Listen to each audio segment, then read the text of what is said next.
नाशिक सिडको परिसरातील शनी मंदिराजवळ सेंटरिंगचे काम सुरू असताना दुसऱ्या मजल्यावरून पडून एका मजुराला गंभीर दुखापत झाल्याची घटना घडली होती।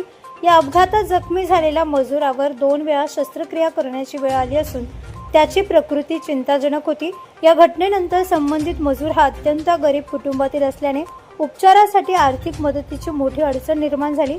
कुटुंबियांनी मदतीसाठी अनेक ठिकाणी धावपळ केली, मात्र अपेक्षित सहकार्य न मिळाल्याने त्यांनी अखेर अंबड पोलीस ठाण्याचा दरवाजा ठोठावला।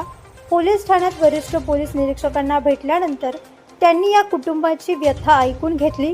कुटुंबाची परिस्थिती पाहून त्यांना दया आली आणि त्यांनी स्वतःहून काही मानधन देत मदतीचा हात पुढे केला।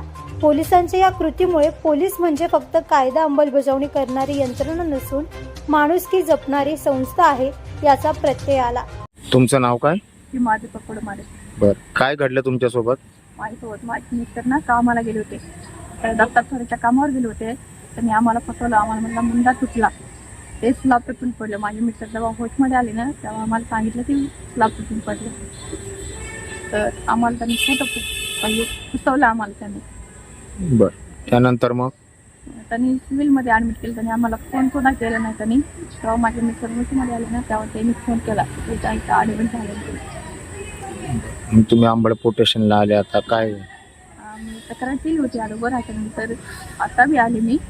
तर ते रात्री सरांनी मला आता सध्या 5,000ची मदत केली, आता इथून पुढं बी करतो मदत, त्याच्याशी खूप आभारी आहे मी। या घटनेमुळे सध्या सिडको परिसरात पोलिसांच्या या माणुसकीपूर्ण वर्तनाची चर्चा सुरू असून नागरिकांकडून समाधान व्यक्त करण्यात येत आहे।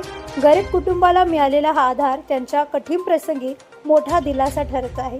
प्रतिनिधी राजेंद्र सूर्यवंशी यांच्या रिपोर्टनुसार।